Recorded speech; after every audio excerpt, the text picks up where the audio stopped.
Good morning, and welcome to the Thursday morning class. While Venerable Chodron and some of our Shiksamanas are away, we're looking into a book by Lama Zopa Rinpoche called Transforming Problems into Happiness. And it comes with a couple different covers. So this is probably the most current one, but maybe some of you are more familiar with this cover. And if you get the ebook, it looks even different. It's got a red cover. So last week we looked into just an overview of Mahayana mind training in general as its own genre of teachings. And then we looked at chapter 1, which was about looking at the purpose of our life. And so Rinpoche reminded us that, from a Mahayana point of view, the greatest happiness we can find is enlightenment, full awakening. And so the greatest service that we can offer to others is to lead them to full awakening. So as the purpose of our life, he said, we have this precious human body in order to serve other living beings. And in order to accomplish that, we need Mahayana mind training because we are inevitably going to run into problems and hindrances and difficulties. So this chapter that we're looking at today, chapter 2, is called Developing a Different Attitude Towards Problems, recognizing that how we interpret and how we label a situation really, then influences our experience of it. So this morning we'll start as usual with the abbreviated recitations, then we'll do a little bit of breathing meditation, and then I'll set a motivation, and we'll go from there. Chapter 2 is one of the longer chapters. It's 8 pages long, so we'll see how far we get in it. And let's begin by taking a moment to visualize Buddha Shakyamuni in the space in front, either a simple visualization or the more extensive visualization of the refuge field that we've been doing in retreat. And really feel that we are indeed in the presence, all the time in the presence of the Buddhas. And we forget, and so that's one of the reasons we visualize, is to remind ourselves that they're always here with their compassion, their wisdom, their enlightened activity, ready to help us as we create the conditions to receive that help.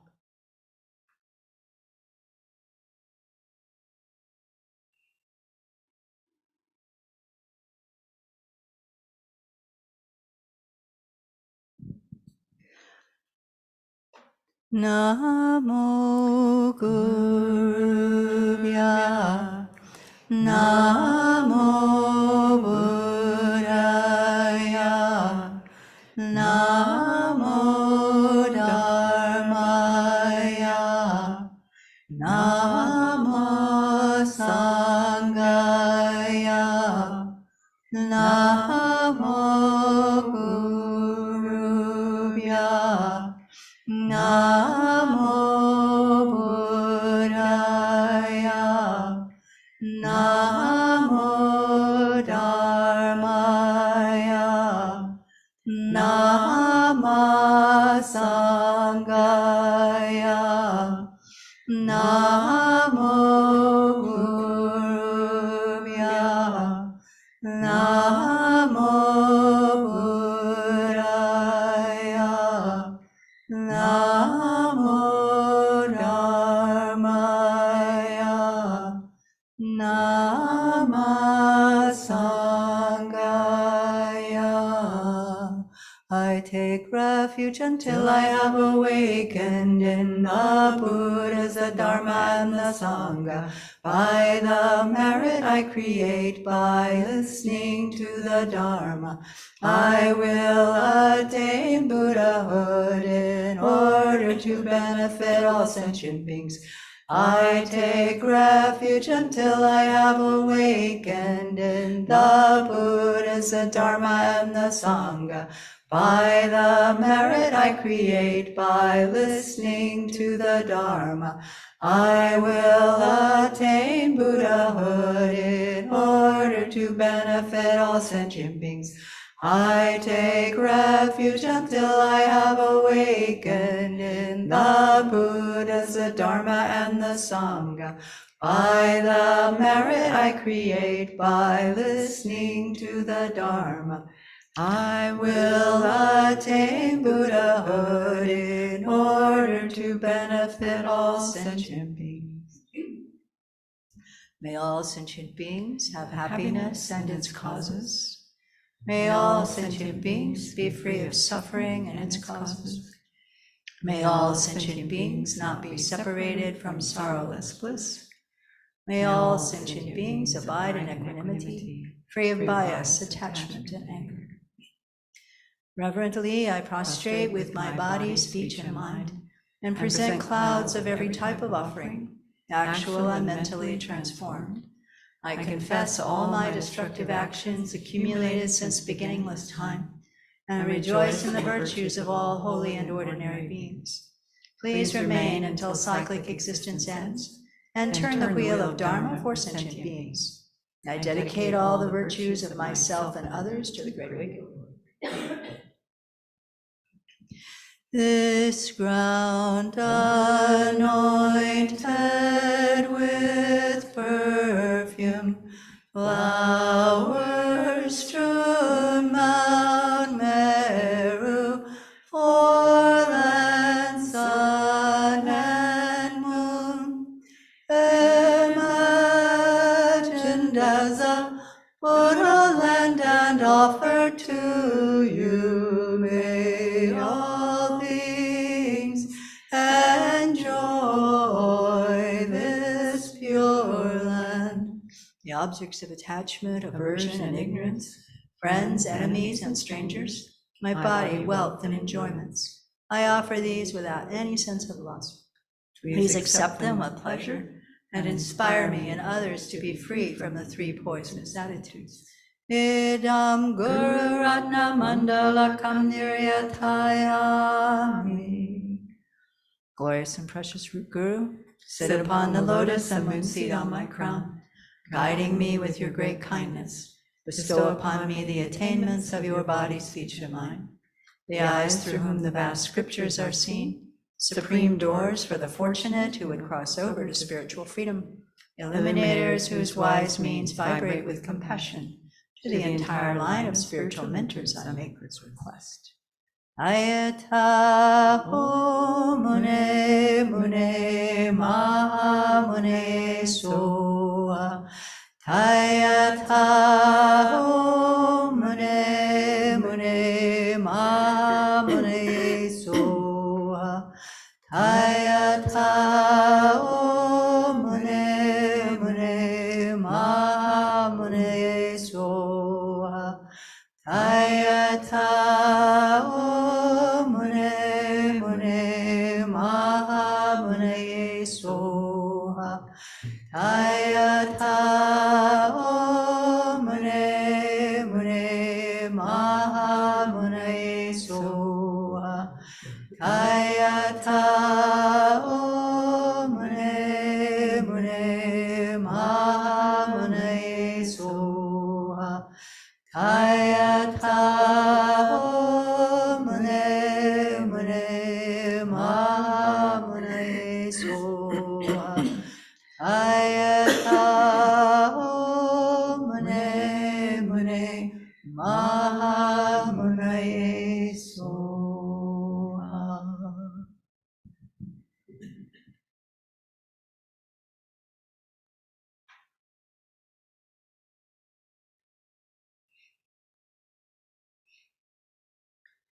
Just take a moment to check your posture and then focus on the breath. Just bringing your mind fully present to right here, right now.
One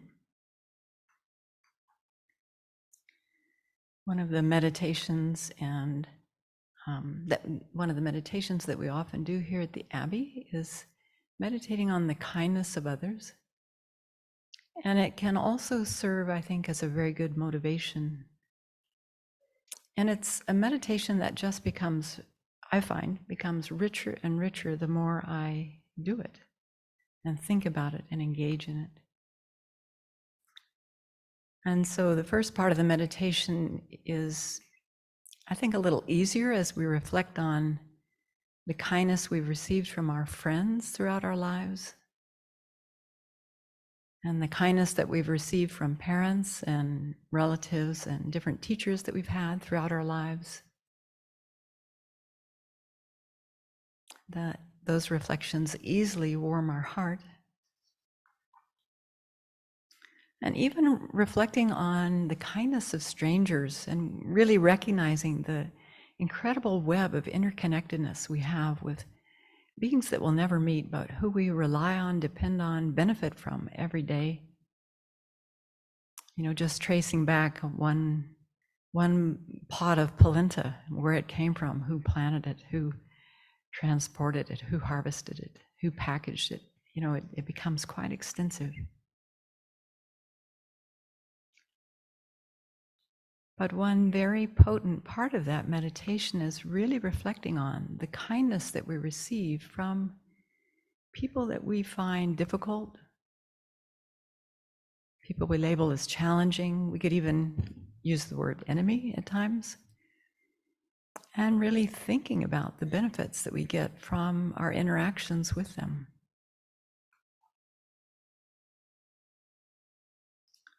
And so, for example, if we're on the receiving end of someone's anger, that's not pleasant for any of us. We'd prefer not to be on the receiving end of the anger, but one of the things that we can learn is that our hearts can stay open and loving, even in the face of someone being angry with us.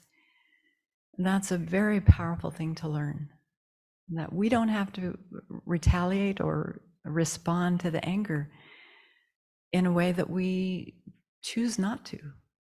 We can instead cultivate loving kindness in the face of that anger and not escalate the situation.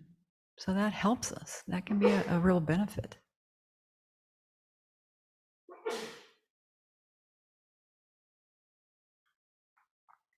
Or if people point out our mistakes, you know, that gives us a chance to correct them, to make amends if we need to, if we've harmed other people.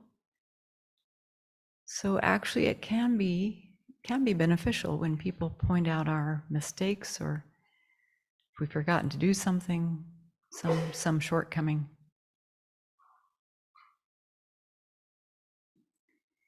In a number of our mind training texts, we're reminded of different situations and how to respond to them.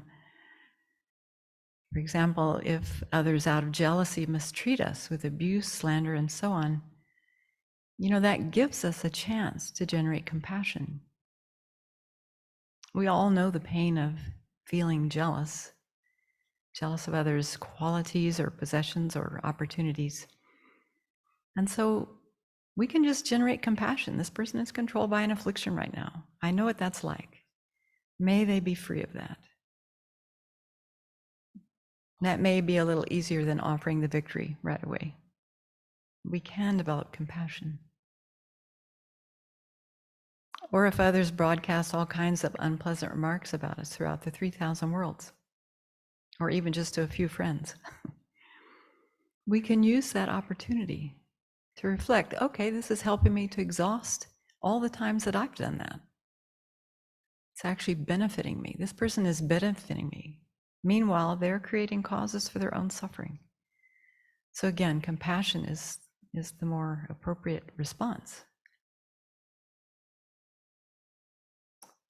So I suspect that we do spend more time thinking about those people who have helped us and thinking about their kindness. But we can equally spend time really focusing on the kindness we receive, the benefit we receive when others seem to be challenging us. And when we focus on others' kindness, naturally, if we've done it genuinely, sincerely, naturally, a wish to repay that kindness begins to arise in our mind. How can I help this person?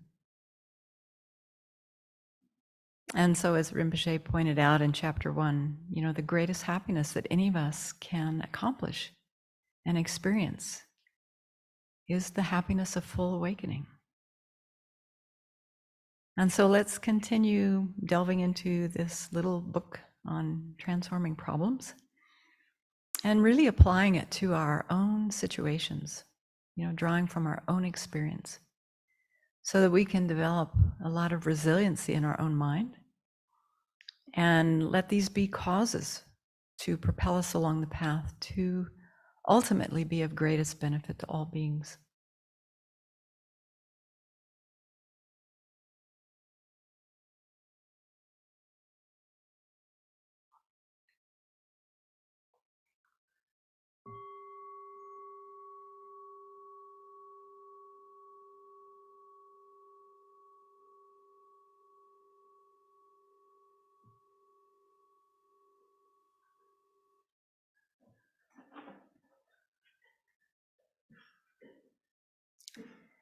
So last week, at the end of the class, I suggested that we could just begin to notice problems, not really doing anything different, but just begin to notice when we start labeling something a problem in our mind.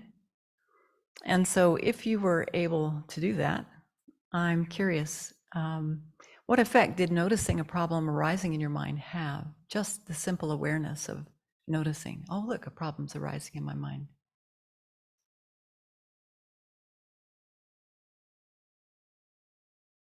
Yeah. I see a lot of problems. And I think when I remembered to label it as a problem, it was easy to say, oh, that's not a problem. So it's interesting just to see how the habit that arises in labeling something that's kind of the least bit not in my plan or not in the flow, oh, that's a problem, when it's not actually true. Yeah, right behind you.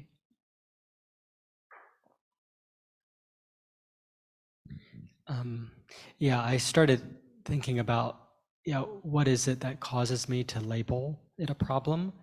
And it was when something was repetitive. It happened over and over again, and then it became more solid as a problem. Whenever the action happened again, or your thought of it? Or my mental Okay, thought. so both. Yeah.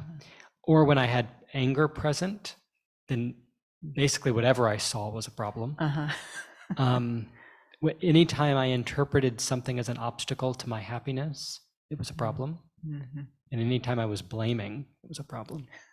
So I also saw a lot of problems. Like Venerable Shuddha said. But I guess seeing this reminded me that all of this is coming from my mind. Yeah, sobering, huh? Humbling, as you said, humbling. Yeah. Yeah, Venerable.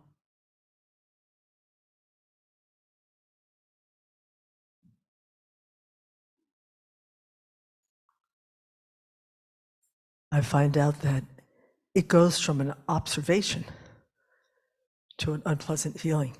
When I saw all of my labeling of problems this week was nothing but tons and tons of observations, whether it was the mud on the road or the weather or what my body's feeling. But as soon as it became an unpleasant feeling, the conceptual mind just hooked right into it and took off. So to be able to get a little bit of pause between the observation or the unpleasant feeling, saying, this is just what you're seeing or what you're smelling or what you're feeling, so slow it down. I mean, I just so jump into the observation, imputing all sorts of significance on it when it's just an object of phenomena. So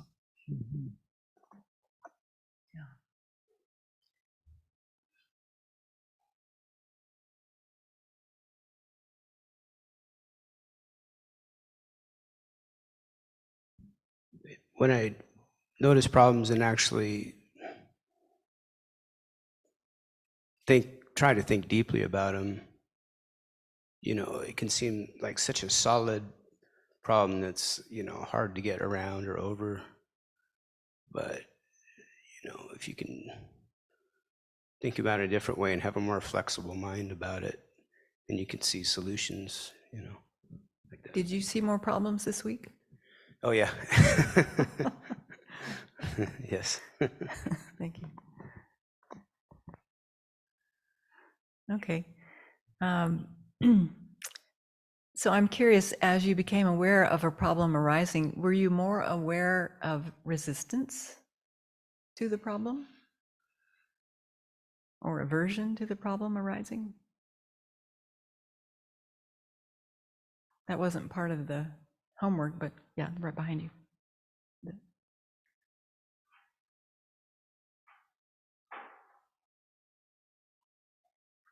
Sorry, I missed last week, but I did think about my problems. And yeah, aversion, and that went more into like depression, like just, kind of unhappy with myself. Like, yeah, some shame actually, which I don't feel that often. Just like, and just kind of like led to some lethargy, I would say. So that then you have to pick that up, because that's like you won't go anywhere with that. So I didn't let it stay. Yeah. Yeah, there can be kind of a heaviness with disappointment or whatever, however you might label it. Yeah, I can appreciate that. What else? Any other? My first thought is it's synonymous. Oh, you think it's synonymous? Problem, labeling something a problem and aversion. Okay. Well, maybe we can tease those two things apart. We'll see as we go along. Okay, so if you go ahead and turn on the slides. In chapter 2, we're going to be looking at developing a different attitude to problems. And so there are 4 parts of this chapter. The first, there's a prelude to the chapter, and then there's 3 points. The fault of seeing only problems, so we'll get to look at that. And then seeing the benefits of problems, and then seeing problems as joyful. That might be a stretch, but we'll have a go at it. So the next slide. The title page of chapter 2 says, the thought of liking problems should arise naturally, like the thought of liking ice cream or the thought of liking music. Fill in the blank with whatever you like, pizza or sleep or whatever the case may be. And I remember when I read this years ago, I thought, yeah, right. It sounded corny to me. But actually, the more I've spent time with this, the more I see the value of it and the truth in it. What he's pointing out is that if we understand the benefit of whatever we label problems, if we can understand how it truly benefits us and how problems are actually kind to us, how they help us develop different qualities, like in the motivation, how they help us fulfill our spiritual goals, then we will naturally see them as beneficial and like them. We like things that benefit us, right? So if we can train ourselves to see the benefits of problems, then the chances are good we'll have less aversion, even if we're labeling it a problem. We can test that out. So this is very common in the Lam Rim. We see this in our Lam Rim teachings too, that we're encouraged to meditate on the benefits of relying on a spiritual teacher, or the benefits of cultivating mindfulness of death, the benefits of reflecting on karma, or the benefits of cultivating refuge, the benefits of reflecting on true dukkha to inspire renunciation. It's all throughout the Lam Rim. This is a very skillful means that helps us to want to put energy into something. So if we can recognize the benefits of problems, we're more likely to put energy into working with them. So when we understand that something benefits us, it also makes us happy, like that picture of that little girl with her ice cream. It makes us happy. For example, I was thinking about, no one likes shots, right? No one likes shots. I mean, they're painful. But weren't we happy when we had a chance to get our first COVID shot, our first vaccine? So we knew the benefit, or we had an idea that it would benefit us, and so we were willing to go and do it.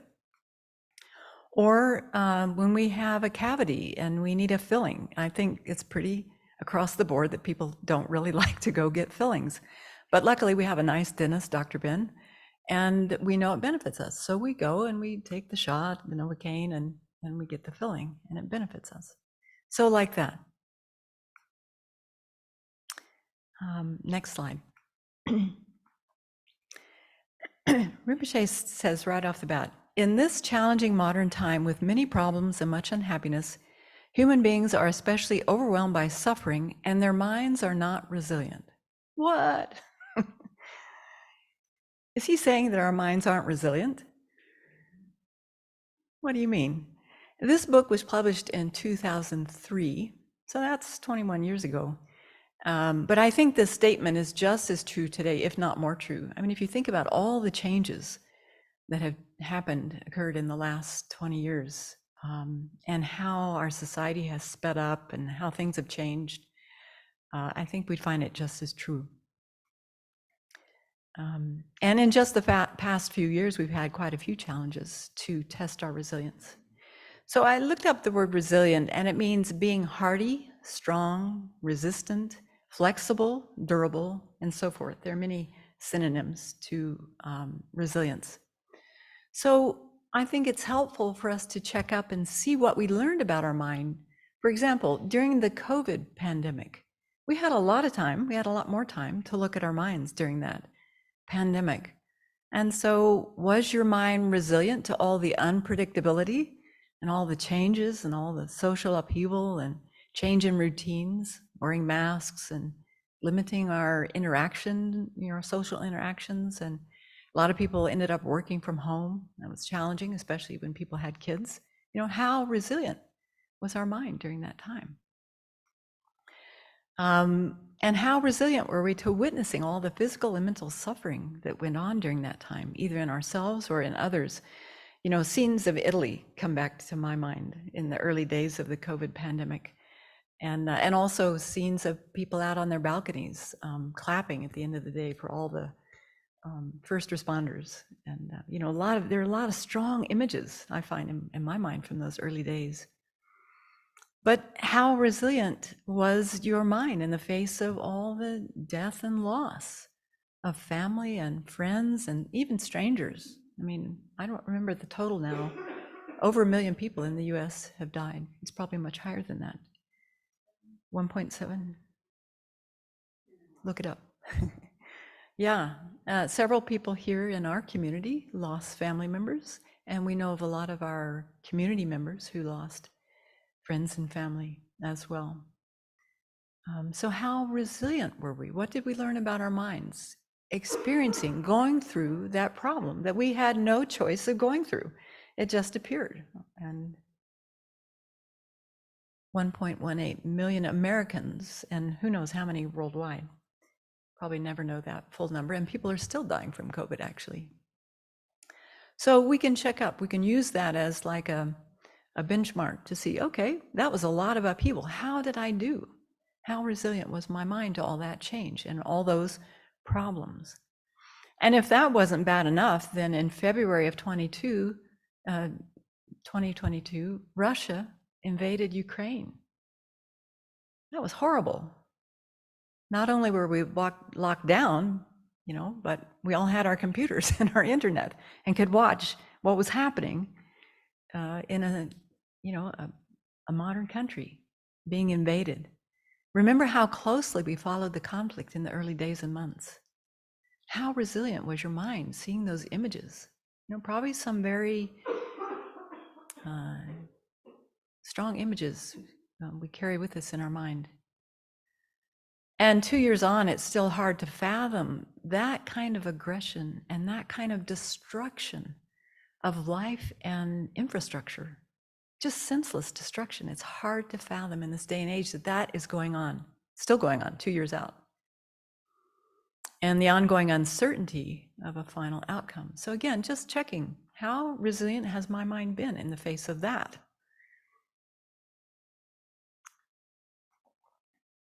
And if that wasn't bad enough, then last October, in response to Hamas attacking Israel, there has been this Israeli response.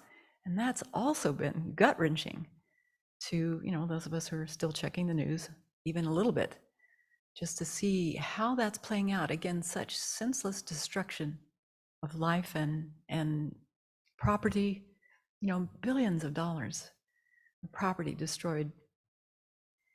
So it's mind-boggling in this day and age. There's also challenges currently right now in seeing what's playing out in terms of the US presidential race. Just the thought of a second Trump presidency sends chilling reverberations around the world.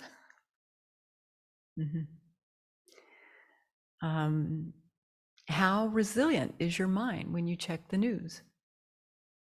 Whatever your political persuasion.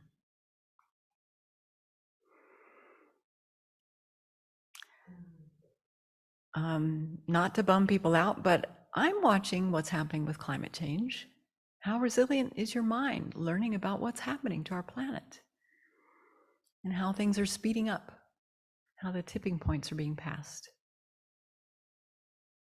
And then there's our own day-to-day personal problems and suffering, just problems getting along with people, communicating in a way that's effective, working with others, problems with our health and with just normal aging. Some people experience work problems at work or financial problems. In retreat, probably one of our biggest problems is seeing our own mind, seeing how much problems it creates for us, maybe seeing the limitations of our practice or seeing how strong self-cherishing is in our mind. I know that's quite sobering. So is Rinpoche right? Are our minds very resilient in the face of problems? Or maybe there's some room for improving that, making our minds more resilient? Are we resilient, or are we easily overwhelmed with suffering and falling into personal distress? If there was ever a time for our mind to be resilient, I really feel this strongly. If there was ever a time for our mind to be resilient, it's now. Because we are facing a lot of things. We live in interesting times, as they say. So this text is talking about taking all this adversity onto the path. That's the third point in the 7-point mind training, taking adversity onto the path. And so this is very important because there are a lot of adverse circumstances in samsara. As we've said, we all see a lot of problems. That's kind of the way we're conditioned. Maybe not hardwired, but conditioned, and especially in this modern culture, wanting things to be fast and easy and cheap. So if we want everything to be all love and light, as Venerable says, we'll crumble every time we come in contact with some adversity, and we won't really get anywhere in our spiritual practice. We need to be strong, because samsara seems to be synonymous with adverse circumstances. And, we're very fortunate that here we've been meditating on the Four Noble Truths, and hopefully we're getting a very strong understanding that samsara is not out there. It's not a place, it's not an environment. It's right here. It's upfront and personal. When we look at the first noble truth of dukkha, the Buddha said, understand. It's important to understand what is true dukkha. And so there's internal true dukkha. These are our 5 aggregates, our body and mind, controlled by karma and afflictions. And there's also external true dukkha, our environment and everything in it. These things are dukkha for us because our minds are still under the sway of self-grasping ignorance and all the other afflictions. And that doesn't mean that there's nothing good about our situation in samsara. That would be going to an extreme. There are good things that happen to us in samsara temporarily. But if we're expecting samsara to be nothing but perfect, conducive circumstances without any adversity, then we're probably not paying attention. But I find I do kind of expect that. I do kind of expect things to go my way, or things to go smoothly. Maybe you do too, without much effort too. You know, the phrase, why is this happening to me? It doesn't come up as much, but it still comes up. Why is this happening to me? It's a strong habit. And that's why we're surprised when things fall apart or disintegrate, or relationships change, friendships change, or people get old and sick and die, or all the above. Now, if we've created causes for perfect circumstances, that's a different matter. But if we just expect them to show up without much effort on our part, that's probably falls under the category of magical thinking. It's not realistic.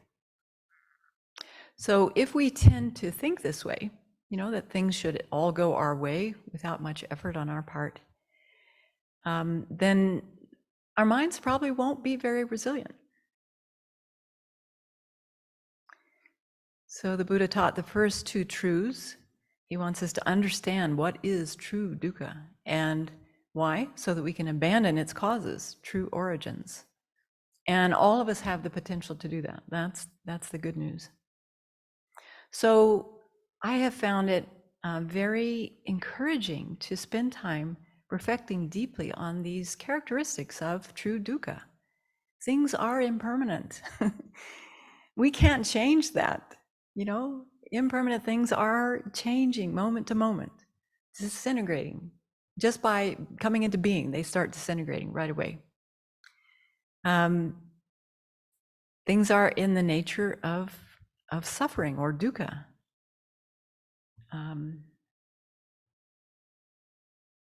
Everything is empty and selfless. Things are foul within samsara, and everything is lacking inherent existence. So understanding these characteristics, I think this is what makes our mind resilient, because it's more realistic, it's more in line with reality. Also, developing more positive qualities, loving kindness, patience, generosity, all the 6 perfections, that also makes our mind a lot more resilient. So we need both approaches, not just one. We need all the Lam Rim and all the Buddhist teachings to complete our toolbox. Next slide. So Rinpoche says, instead of seeing all the problems we experience, whether caused by living beings or by situations and circumstances, as problems, we need to develop the habit of recognizing them all as beneficial conditions supporting our happiness. And so we'll go into this in more detail in a later chapter, but for now, Rinpoche is just pointing out that we can't change all of our perceptions at once. You know, we have deep habits, deep conditioned responses to things. And so we can begin by trying to recognize small problems as beneficial. You know, start where you are, start where you can, seeing small problems as beneficial. And this reminded me of a teaching I heard by Dzongzar Khyentse Rinpoche many, many years ago. He calls these things bourgeois suffering. Don't you love that term? So we can start with the bourgeois sufferings in our lives, and we all have them. You know, if we don't sleep well one night, instead of being all wigged out about that the next day, we can just accept, okay, I didn't sleep as much as I wanted to, as much as I needed to, and so I just need to go a little slower today. You know, it happens to all of us from time to time. Actually, I've learned a lot about this from Venerable Tarpa. I remember a conversation we had a couple years ago where you said, you know, some nights I don't sleep so well, and then I just know I have to take care of myself differently the next day. I found that really helpful. It's served me well. Or, you know, out in the world, we go to our favorite restaurant, but it's closed. It's a small inconvenience. It's bourgeois suffering. But, you know, if our mind is in a certain place, we can get really upset about that, right? Or the seat warmer in our car doesn't work. I have heard this is a real suffering for people. Or the cooler. Now they have air conditioning in the seats, not just warmers. Yes. I know someone who turns on the seat warmer to warm the cold car, but also a cooler in her back to help her with her back pain, no matter what time of year. That could be an inconvenience. Or you lose your cell phone. I hear this happens a lot. We don't have cell phones here, so we don't really have, well, I guess, actually we do. You come back from a trip and you forgot to put the phone back where it goes and it stays in your jola for a week. So we do lose cell phones from time to time. But I hear that happens a lot out in the world, that people misplace their cell phone or they leave it somewhere in a restaurant or at a friend's house or in your car, wherever, and then you have to go looking for it. These are bourgeois sufferings. Or the person in front of you in the express checkout has more than 12 items. That can really send some people off the edge. Or the barista gives you soy milk instead of oat milk. That happens sometimes. Not here. Hey, that could ruin someone's day. I Googled this. I know this is what is really bothering people. Because we don't have a lot of these problems here, but we have our own set of problems, don't we? Yeah, these are all minor frustrations of an otherwise very fortunate life, aren't they?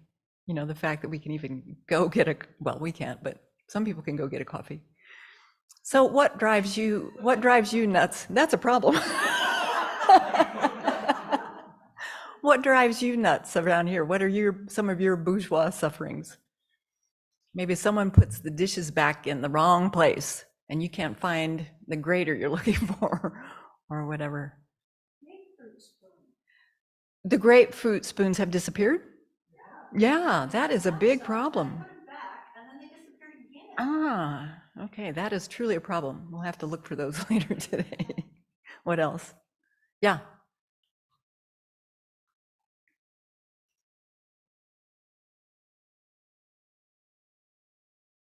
This was happening last night, but living over at Prajna, somebody goes into the bathroom here, forgets to turn the light off, and it shines in my window.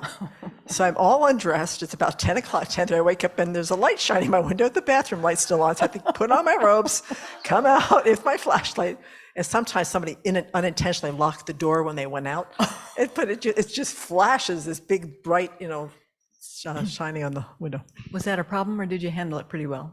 Well, last night it looked like somebody went in there and turned it off before I was just about to start putting my clothes on. So whoever that was, thank you. Okay, it wasn't a problem. Yeah, it's funny how the smallest little things. Some of you may have noticed that one of my pet peeves is when people don't put their shoes on the shoe rack. Yeah. So, and it is interesting. Sometimes those little things are not a problem. It depends on our mind, as someone mentioned. Sometimes those can happen, no problem. Other times, it becomes a big problem. If the mind's happy and relaxed, it's just a little inconvenience. But if the mind's uptight or not in a good space, then watch out. So, of course, it's helpful to work with these kind of small problems, frustrations, on our cushion first, working with anger, frustration, irritation, those sorts of things, so that we're ready when we meet those situations. We're more likely to have, some resources under our belt if we've worked on those things on our cushion intentionally beforehand. We can catch them before they become, full-blown anger. But we can also start to notice small problems, these small inconveniences, frustrations, difficulties, and ask ourselves, how is this situation actually benefiting me? That's probably not something that arises naturally right now. But it can. It's a novel thought. Yeah. To ask ourselves, how is this situation actually helpful to me? How's it benefiting me? So instead of seeing problems as problems, we need to develop this new habit, a new habit of recognizing them all as beneficial conditions that support our happiness. They help us develop the qualities that we're trying to develop. And in fact, being causes for happiness. So think about your particular problems, 1 or 2 or 3, and just think, how does this problem become a cause of my happiness? What would you say?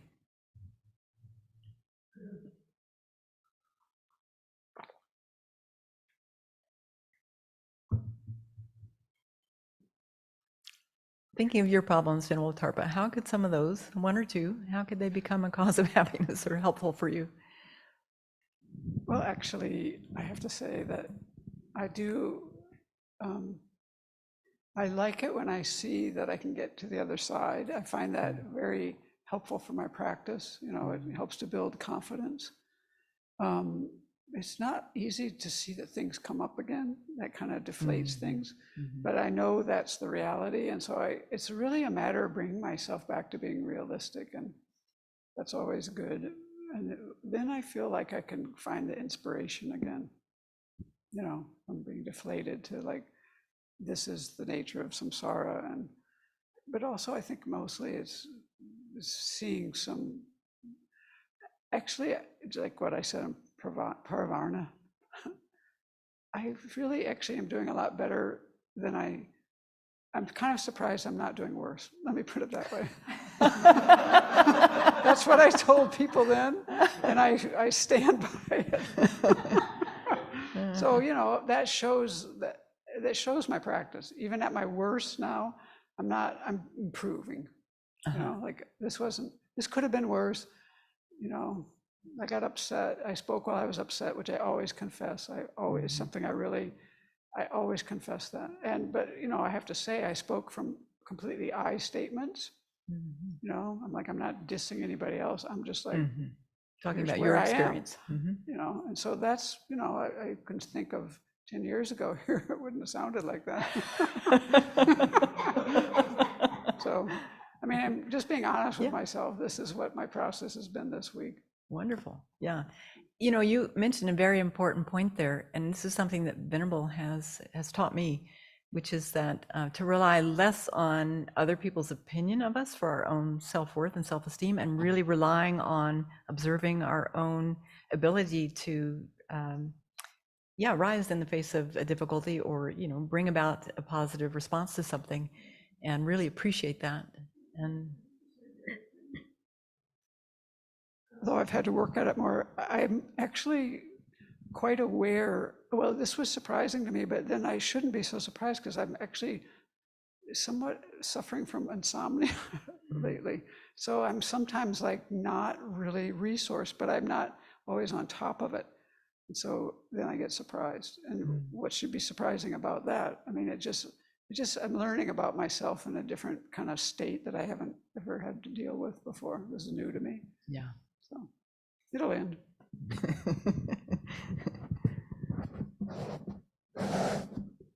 What else?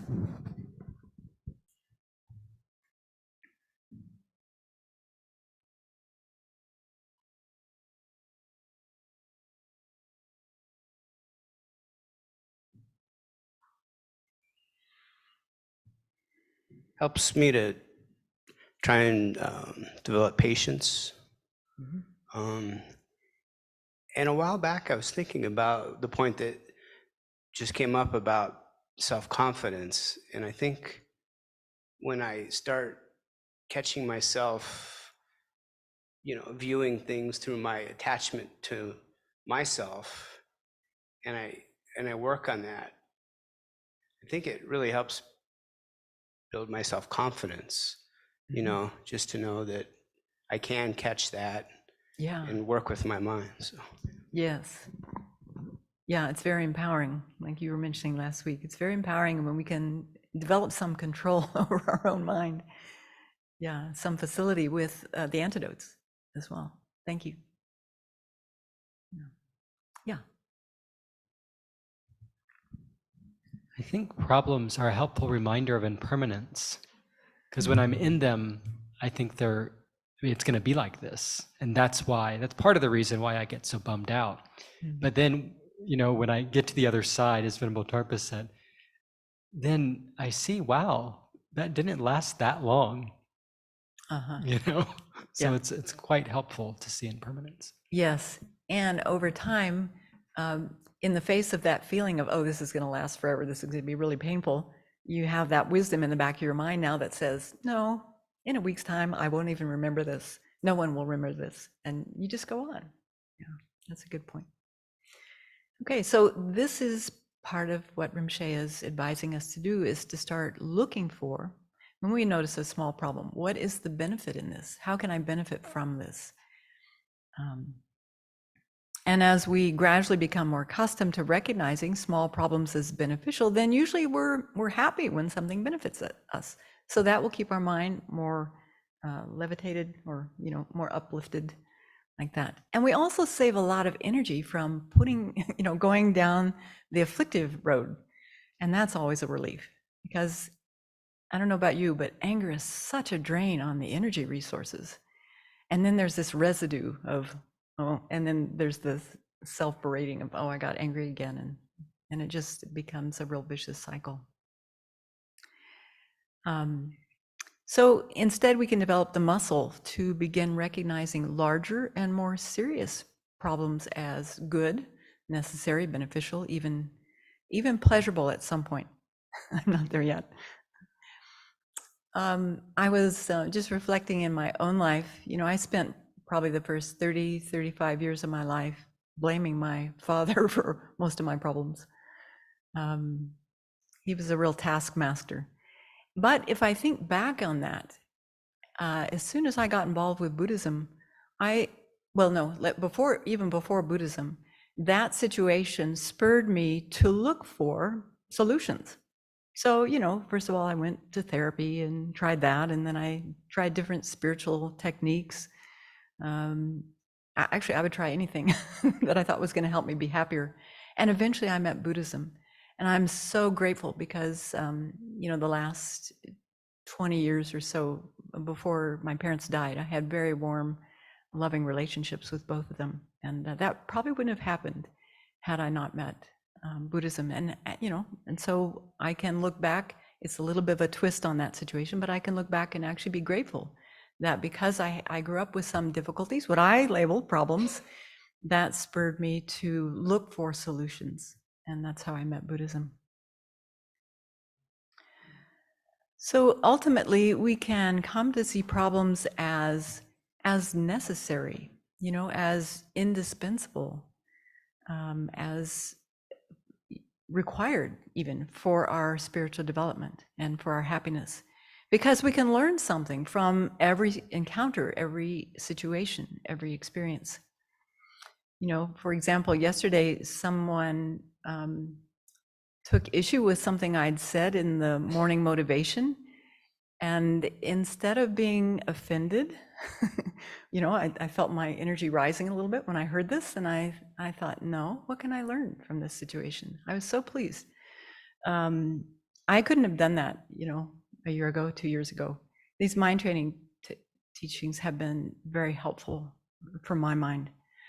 So instead of feeling offended or angry, I had a chance to see a different point of view, and to hear someone else's reality and maybe to learn something about this other person.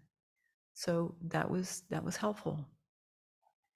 So working with our mind in this way and the situations that we find ourselves in, we can come to see everything that could disturb us as essential, as necessary, as helpful for our achieving happiness, lasting happiness.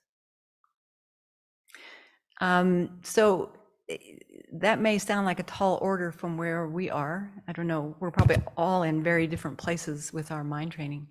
But two examples came to my mind of people who have been able to actually utilize everything in their lives as part of their practice. One is a story of the Dalai Lama. He was scheduled to give a Kala Chakra in 2002, I believe, in Bodh Gaya. And he developed a perforated ulcer at the time when he was in Bodh Gaya before the teaching started. And so he wasn't able to give those teachings that year. And in, I don't remember which book it was in, but he described the situation that as he was being driven to Patna, probably the closest town. Have you read this story? Maybe you can help me find it. He was being driven over the bumpy roads to Patna, where probably the closest hospital was. He was in a lot of pain. In fact, he was in so much pain that he was sweating. But he looked out the window of the car that he was in, and he was observing the suffering of the people around him. And he started to do Tonglen. And he described two particular people that he focused in on. One was an old man who was just laying on the side of the road. He was probably dying, and he was just dressed in a very simple, what is it called, a longi or longi? And he started doing Tonglen for this man who had no one around him to care for him, while at that time His Holiness had people caring for him and waiting for him at the hospital. The second person he saw was a young boy who had polio, and he had these rusty splints, or what they call braces, on his legs. And he was just wondering what the life of that little boy might be like. And again, started doing Tonglen for him. And he said that eased his mind, so that his mind was able to be relaxed and not focusing so much on his own pain and suffering. So I found that story so inspiring. And then there was another story that I shared not that long ago. This was from Lama Zopa Rinpoche's biography that Venerable Rabina wrote, where she talked about how in 2011, Rinpoche was giving a Yamataka empowerment in Bendigo in Australia. And he had a stroke right in the middle of preparations for doing the empowerment. And so he was in and out of consciousness during the first days, but he showed not the slightest interest in finding out what was wrong with him. That is a person who has a very trained mind. You know, he didn't ask the doctors a single question about what's going on. The right side of my body's paralyzed. I can't speak audibly, clearly. But he was joyful about his physical limitations, happily experiencing them for the sake of others. In fact, Venerable Rogers said it seemed that Rinpoche, his wish to serve others, to benefit others, was even more intense, more compassionate during that time. And Rinpoche, although Rinpoche showed no interest in participating in the recommended therapies, you know, he would do a little bit and then he'd lose interest. But as soon as he found out that the sheets on his bed were going to be used for patients after him, he started blessing the sheets, doing mantras and things like that. And same thing with the water in the hydrotherapy pools. He'd start blessing the water instead of doing his exercises. This is a person who has really trained his mind not to be too concerned about just the happiness and the welfare of this life, but really living his life for the benefit of others. So those are two very, very powerful experiences. Next slide. But he does caution us. He says the practice of thought transformation is not intended to eliminate problems. Darn. It's not that you will no longer receive harm from other people or from circumstances or from disease and old age. You will simply not be disturbed by anything that happens. Maybe go back one. Oh, one ahead. Okay. Yeah, that's it. The practice of thought transformation is not intended to eliminate problems. You will simply not be disturbed by anything that happens. So that's a tall order. It's a little disappointing because, you know, often what we want is to eliminate our problems. We don't want to experience problems. We want them never to occur again. But instead, these thought training techniques help us or enable us to use the problems we experience to train our minds as part of our gradual development along the path to enlightenment, to ultimate happiness. So we will continue to receive harm. It's just whether real or intended or just fabricated from our own mind. That's just part of samsara. So we're going to continue experiences those. But slowly, we will no longer be as disturbed by them. And I know everybody in this room has some level of experience of that from your Dharma practice. Otherwise, I don't think you would have stayed around, right? You've been able to see that things do change over time. So even those small successes that we have, when we can be patient, when we can keep our mouths shut instead of responding to a situation, when we can just roll with the punches, go with the flow, we can find ourselves being encouraged by remembering that every problem can help us if we look for what is the benefit in it. And every person is helping us, even though they may seem like an obstacle in the moment.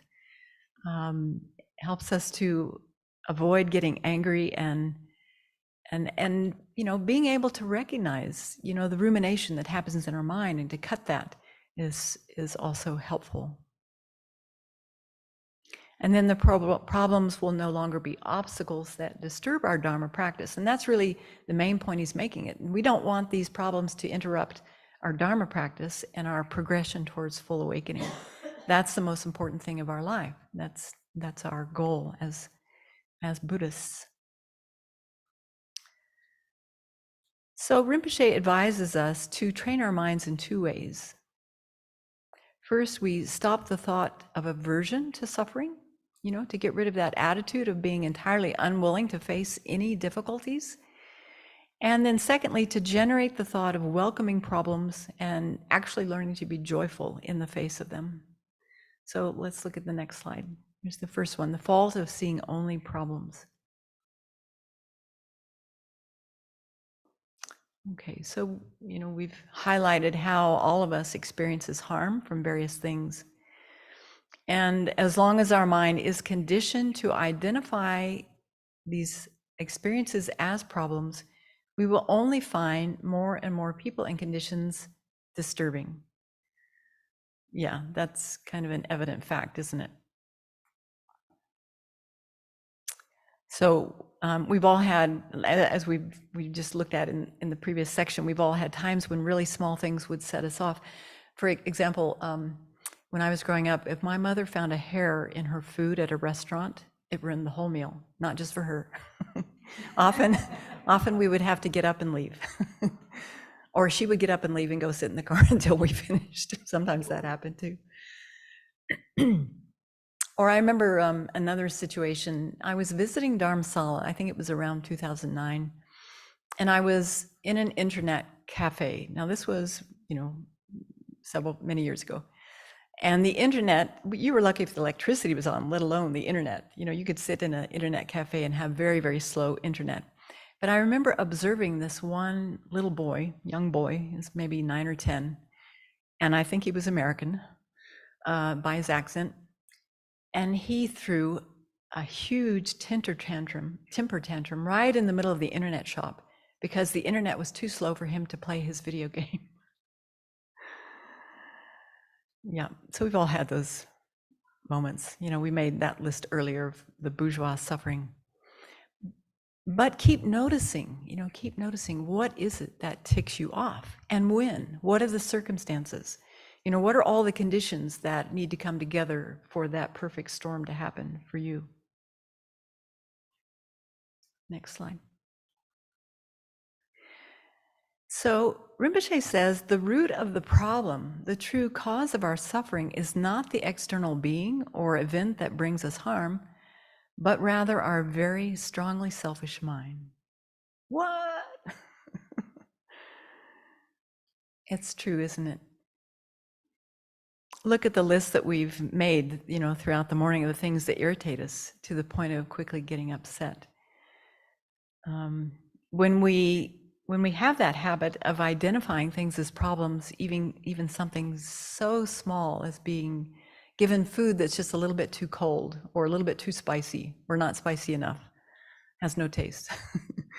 Those things can create a lot of discomfort in our mind.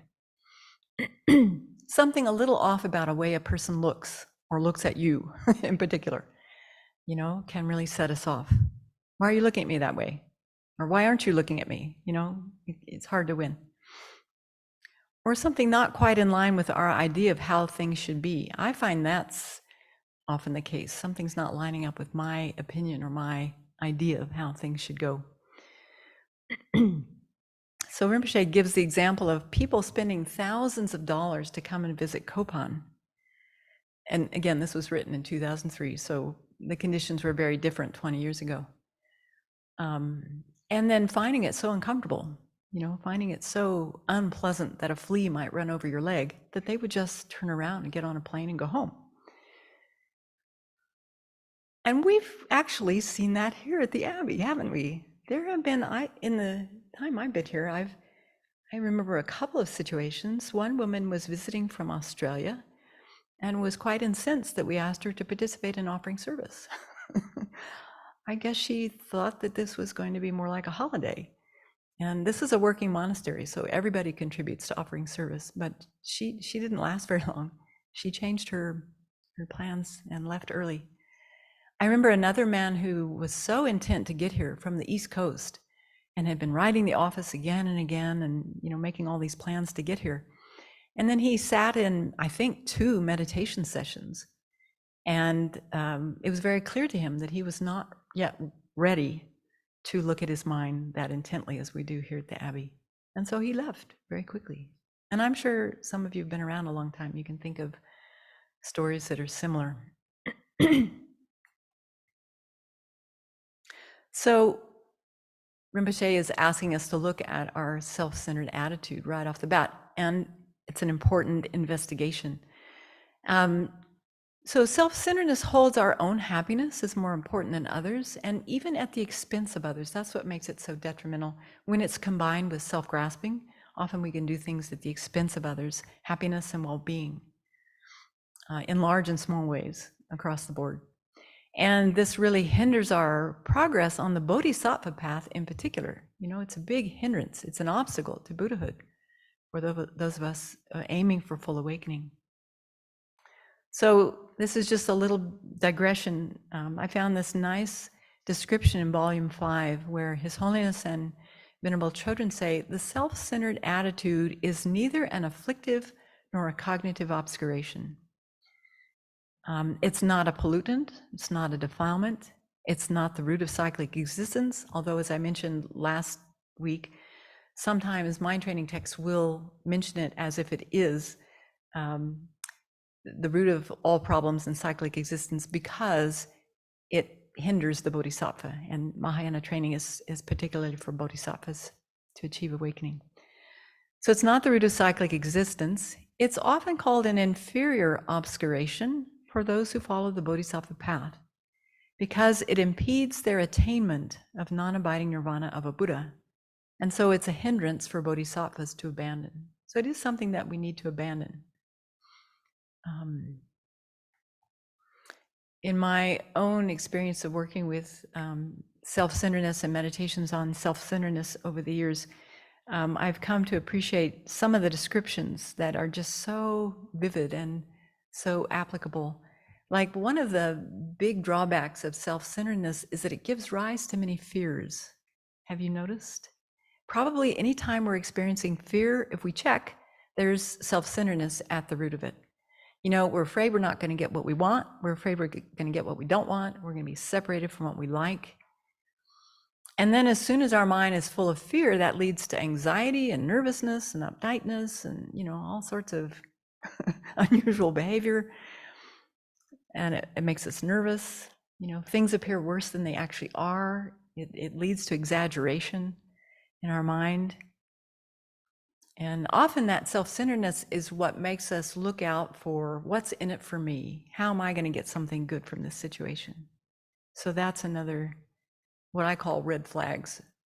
There's certain things that I've tried to really imprint on my mind. This is a red flag for self-centeredness. That's one of them. Due to self-centeredness, we expect others to like us and treat us with respect and help us if we need it. And so we're disappointed if they don't. So if we find that disappointment coming up, why aren't you treating me the way I want you to? Well, that can be self-centeredness at the root of it. And we all experience this. This is not singling out anybody. I mean, okay, how many of you work with self-centeredness? Let's just, okay, good. I'm not going to put anything on you, but you can own it for yourself. Another red flag that I find is that when self-centeredness is in my mind, I become overly sensitive to everything. The way people look at me, the tone of their voice when they talk to me. So that's a big red flag. And I'm awfully easily offended or hurt. That's also a sign that self-centeredness is the one playing the victim and putting out that big target. Here, don't hit this. So it's hard to, we become, the slightest criticism when self-centeredness is active in our mind, it becomes unbearable. And so we often feel uncomfortable. And then we're more at risk of having conflicts with others. That's what it leads to. It makes it difficult for us to really communicate in a way that's effective and open. And then we overlook our impact that we have on people. We end up saying and doing things that we have to clean up later. So I think living as a monastic is a great cure for this, because although it takes a lot of time, I think we all show up at the monastery with a lot of ideas about how things should be. And then we get into this rock tumbler and we get tumbled around, and then those sharp edges start getting knocked off slowly. It doesn't happen overnight, unfortunately. But over time, we can begin to drop those ideas of people should act this way towards me, not that way. Or people should clean the bathroom this way, not that way. Or people should turn off the lights when they leave the room, or whatever the case may be. But if we hold on to these kinds of fixed, self-referenced attitudes, we just make ourselves miserable, and the people around us miserable as well. So I think living in community, maybe even living in a family, also helps with that as well. Living with others. Take a slide.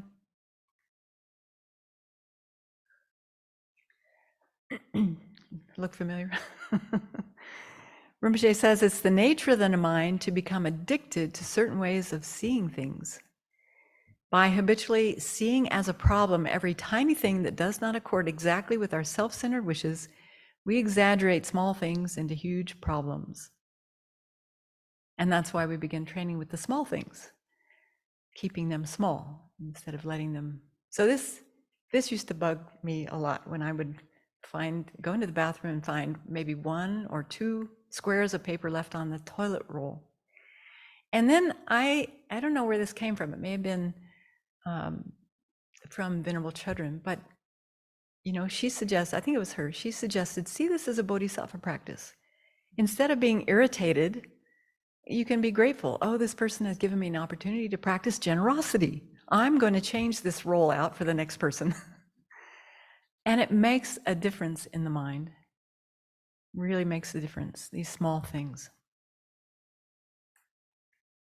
Next slide. So if we see even small sufferings as big problems and get irritated by them, we become unceasingly overwhelmed by a heavy, unhappy mind. It's true, isn't it? It becomes extremely difficult to bear any suffering at all. Everything appears threatening, unsatisfying. Everything makes us unhappy, everything we see or hear. So, we've probably all known this mind. We have moments of this mind. It may be one of the things that leads us to Buddhism, having that kind of mind and thinking there's got to be a better way. So our mind has this habit, it tends to exaggerate problems. And then we find our life is filled with irritation and paranoia and depression, as you were mentioning, and maybe even, mental problems as a result of just that constant mental agitation. And we can become overwhelmed by our completely unhappy mind.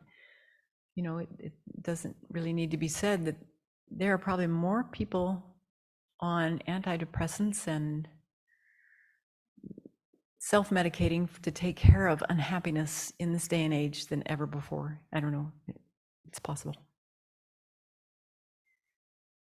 So the sad part is that many people don't recognize, or we don't recognize, that we're the ones who have trained our mind to think negatively like this. So what do? Often instead of becoming introspective and really looking inside to see, have I contributed to this? Often we end up blaming and getting angry instead. And when we engage in this kind of thinking that problems come from outside, the stronger our anger becomes. And actually we make ourselves into a victim when we do that. That's victim thinking. And that's not really taking on board any understanding of karma. So this is like, Rinpoche says, this is like giving fuel to an already blazing fire. Our anger gets stronger, we react stronger, our anger gets stronger still, becomes a vicious circle. And this is what, was it you who brought this up this morning? This is, in Buddhist teachings, this state is known as all appearances arising as the enemy. You mentioned that this morning, or Drubchen mentioned that. All appearance arising as the enemy. So we've probably all had moments of this kind of mind. And some people live with this kind of mind their whole life, not knowing there's another way. Next. So what's the alternative to this state? It's the opposite. It's all appearances arising as a friend. So Rinpoche uses the example of the great 11th century meditator Milarepa, who had totally reversed all appearances arising as the enemy, that's how he started his life, into all appearances arising as advice or as a teaching. So that's why he's sitting with his hand on his ear. So just a quick summary of his life in a nutshell. Milarepa was born in Western Tibet to a very prosperous family. His family was quite wealthy. And then at some point his father died, and he had an aunt and an uncle who took advantage of him and his mother and took all their wealth and their property and possessions. And so at his mother's request, Milarepa left home and began to study black magic so that he could take revenge on this aunt and uncle. And he ended up killing a lot of people in this area where he lived. But later on in his life, he came to feel remorse for those actions that he had done. And he met Marpa, the translator, who became his main teacher. And so Marpa put him through a lot of difficulties, actually, to help him purify his mind. So, you know the story that he was advised to build a 7-story tower, and then Marpa said, nope, now take that tower down. And he had to put every stone back exactly where he'd found it. And he said, now I want you to build another 7-story tower. And, you know, this went on for several times. But the beauty of that story is that eventually he was able to purify a lot of that negativity that he had created earlier in his life. And he was actually able to take teachings and go into retreat. And the story goes that he attained enlightenment in that one lifetime. I think he must have been practicing Tantra.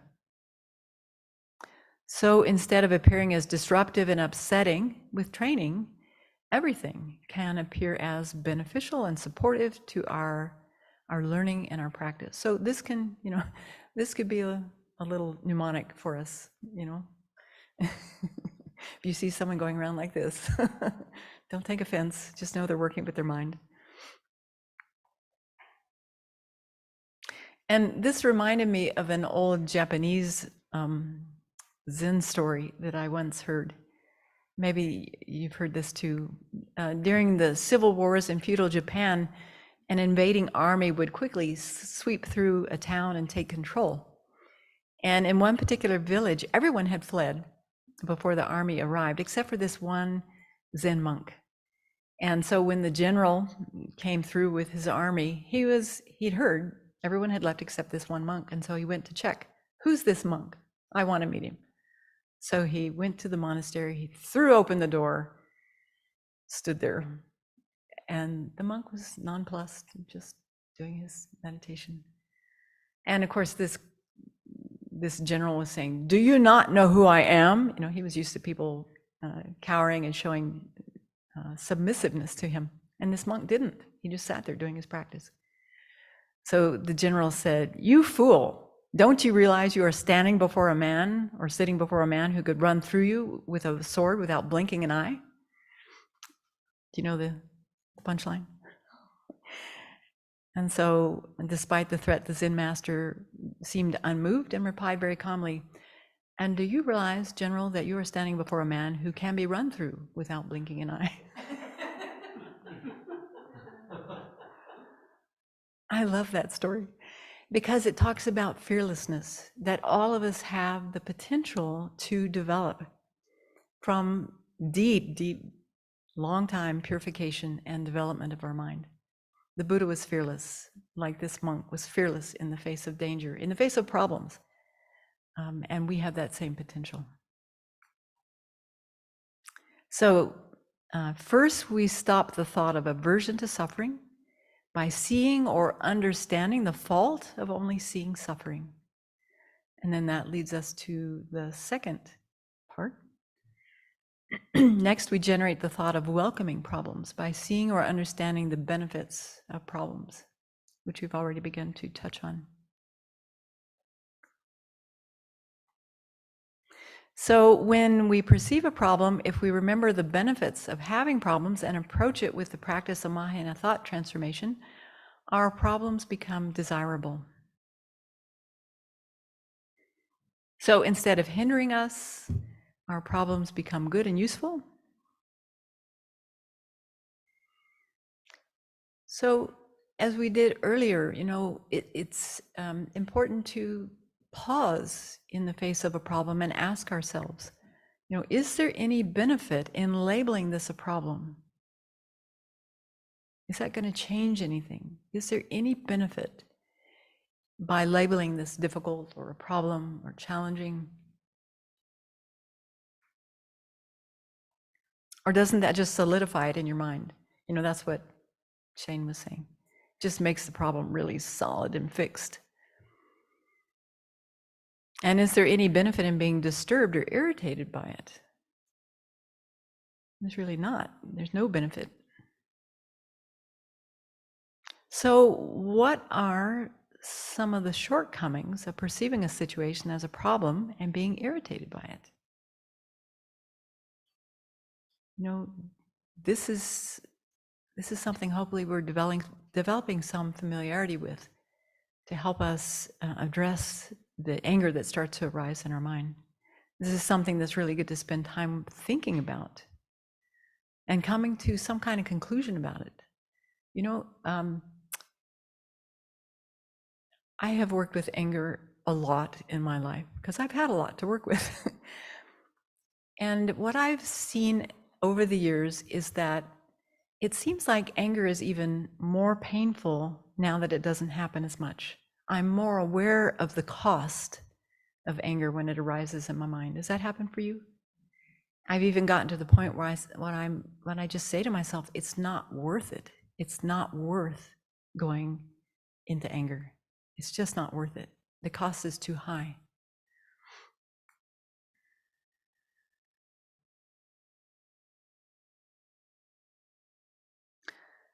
There are a lot of things in our life that we don't have control over. There are things we do have control over, but there are a lot of things that we don't have control over. Like Venerable Jigme was saying yesterday, there are many things, many tragedies in the world right now we don't have a lot of control over.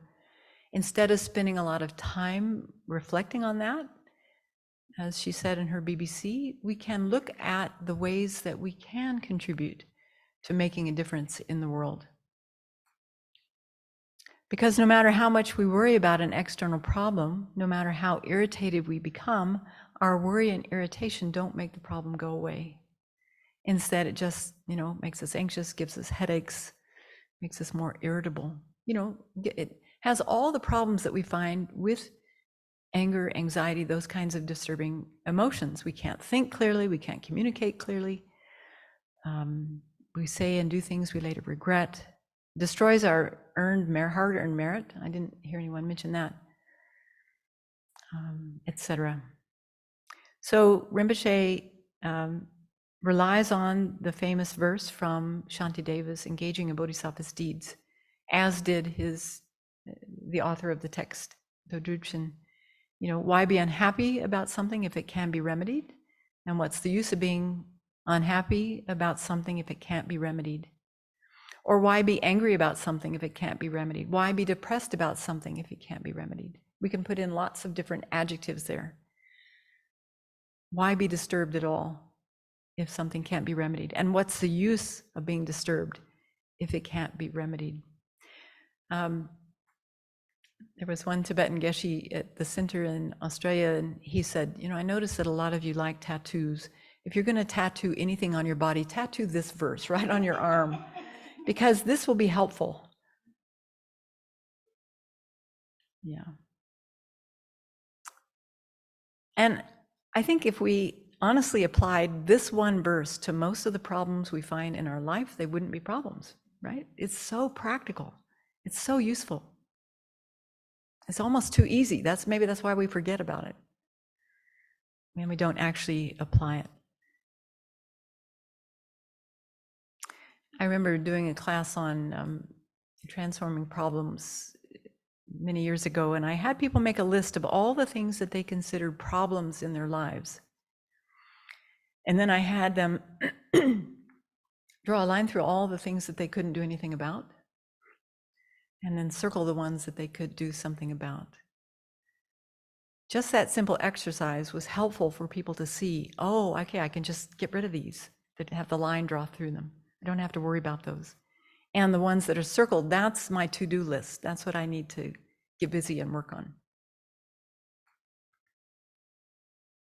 So when big problems arise, which way do you tend to go? Do you tend to get angry, or do you tend to fall into the other extreme? You know, maybe feeling hopeless or helpless or depressed, or which way? How many people fall into anger? That's certainly mine.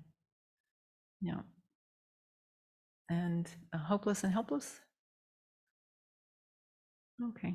Well, you know, we probably have a mixture of both, but but it does seem that there, you know, one tends to be stronger than the other.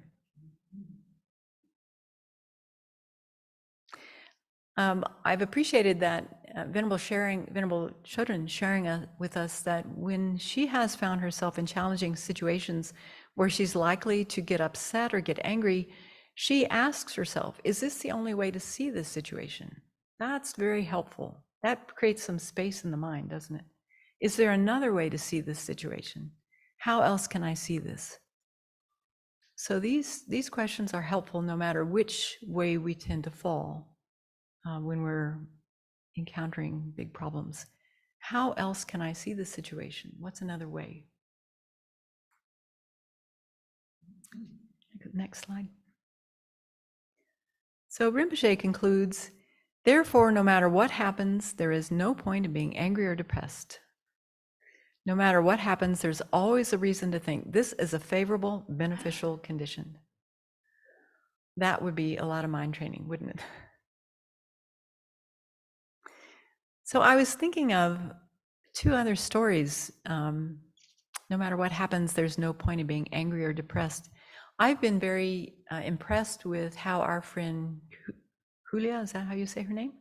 The one that lives in Ukraine, has dealt with her country being invaded. You know, for the last 2 years, there's been some correspondence back and forth with her and various members of the community. And it's truly amazing how she has worked with her mind and applied the Dharma to see that there's no point in falling into the afflictions, but rather getting busy with being very proactive in helping people. And that seems to be certainly how she has worked with that situation. Another story came to mind that proves this point too, that no matter what happens, there's no point in being angry.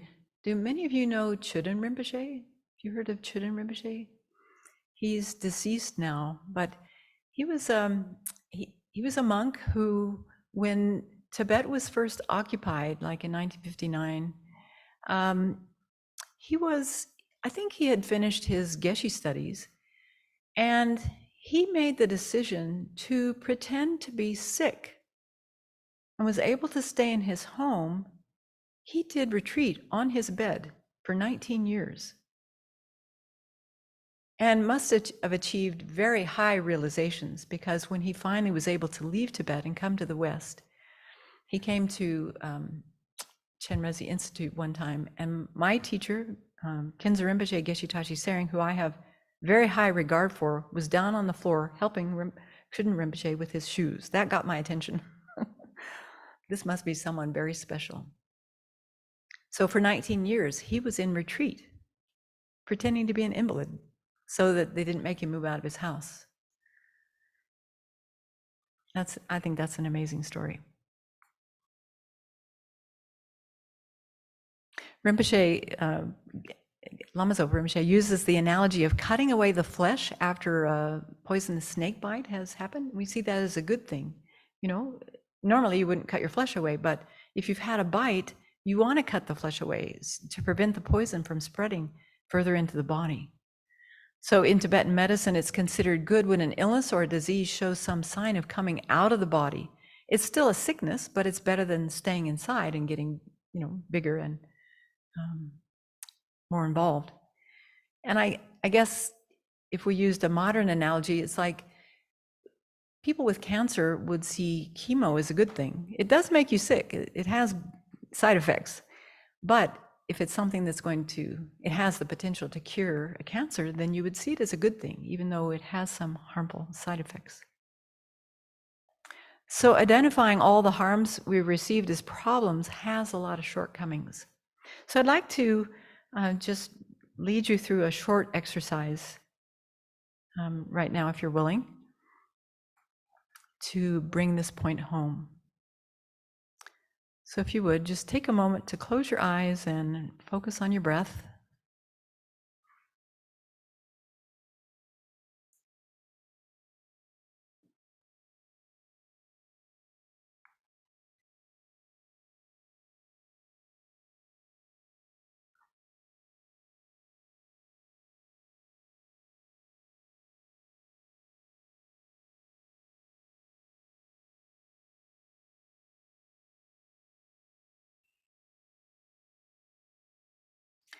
And then take a moment to think of one or two problems you have experienced in your life.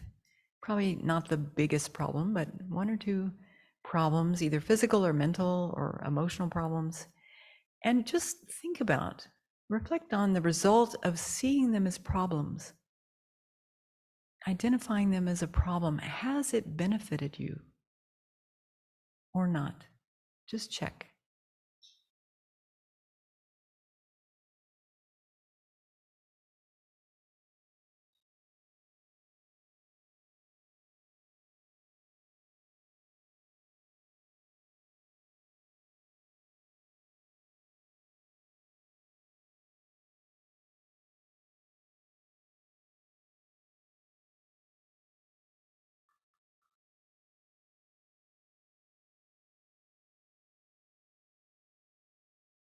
Has it benefited you to label it a problem?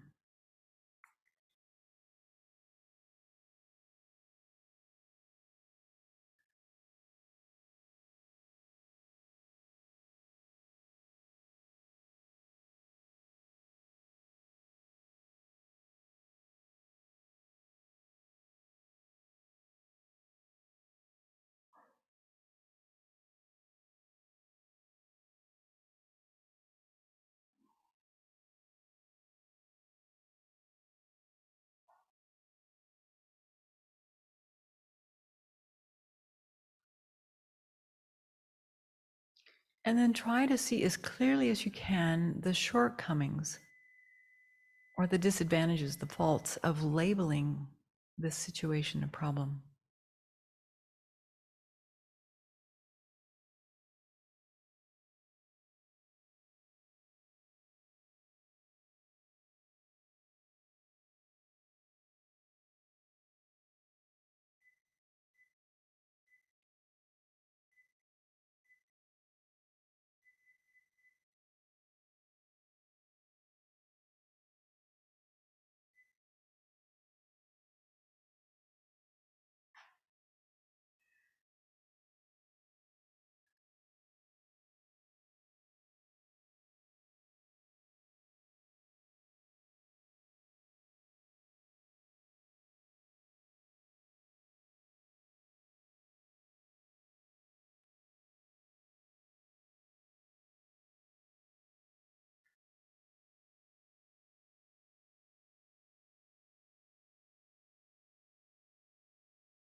And then Rinpoche advises us to generate this very strong positive motivation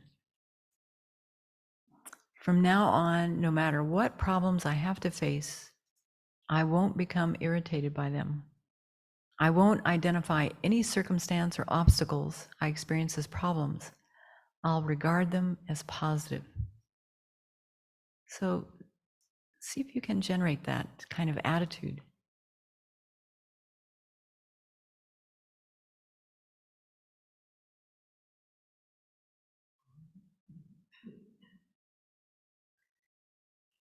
From now on, no matter what problems I have to face, I won't become irritated by them. I won't identify any circumstances or obstacles I experience as problems. Instead, I'll regard them as positive. Or maybe we could say, I'll do my best to regard them as positive.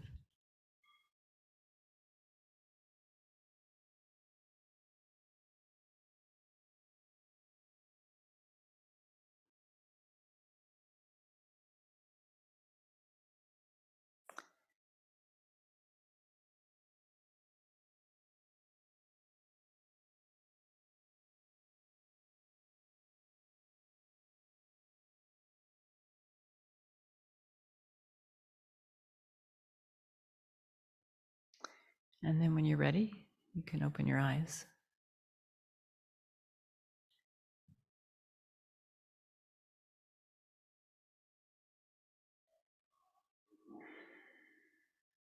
What did you notice?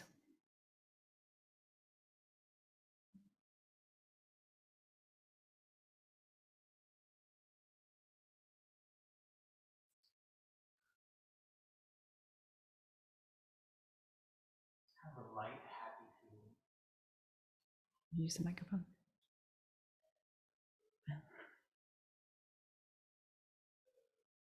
It's happy. Good. Yeah.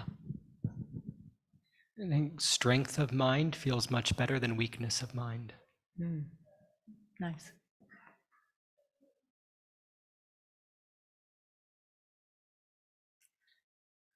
That's not a problem.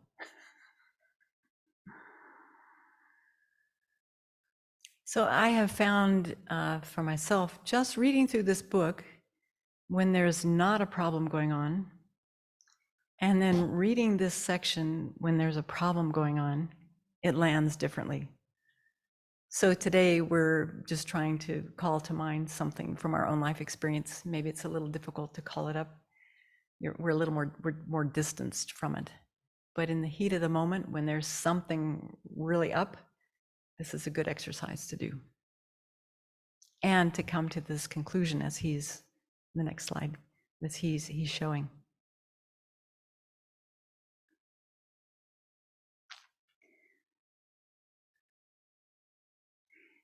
Rinpoche uses the analogy of an experienced horse rider.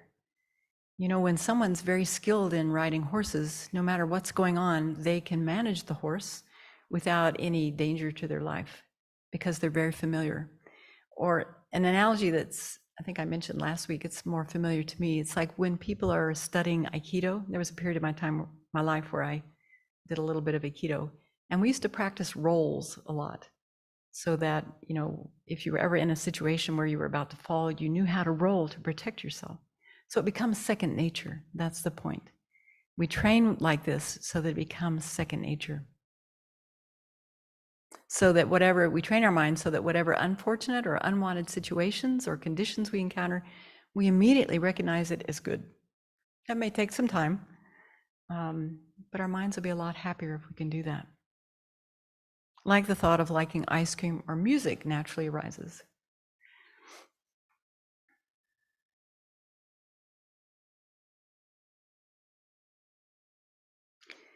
I thought of another example of this from my own experience. One time last year, we were getting ready for a big celebration, and I was in charge of setting some things up. And there was a person who was challenging my authority in an area where I felt like I was in charge. That happens around here sometimes. And in the past, I would have easily gotten angry about this situation. But because I had been working with this book. I like to get up early in the morning and read something that's going to inspire my mind for the day, and often it's this book. And so I had been going through this section of the book, and as soon as I encountered this resistance to what I was asking for, you know, I could feel the volcano about to start. You know that feeling? The pre-volcano that's, oh, this could easily blow. But in that moment, the thought popped into my mind, this person's helping me. I actually need this person in my life. This person is showing me my mind and giving me an opportunity right now to work with my mind in a different way. It was so empowering. It was exciting to see that. And the anger subsided and it didn't come back. That's just one small, now I've had many moments of anger since then. So, you know, these are things we have to train in again and again and again. But that gave me such a sense of hope about being able to work with really transforming that habitual reaction that comes up when we're challenged.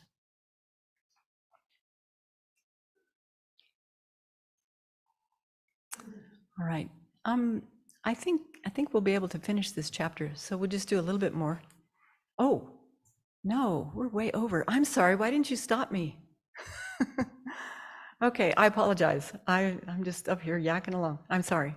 We're way off the mark. Okay, so I hope there's been something that has been said today. Maybe you haven't heard anything new, but if you really apply something that you've heard today, then hopefully it will be helpful in your practice. So we'll dedicate. And in the future, please stop me. Due to this merit, may we soon attain the awakened state of Guru Buddha, that we may be able to liberate all sentient beings from their suffering. May the precious Bodhi mind not yet born arise and grow.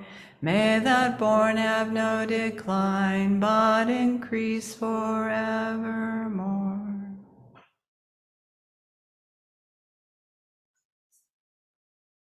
I'm so sorry.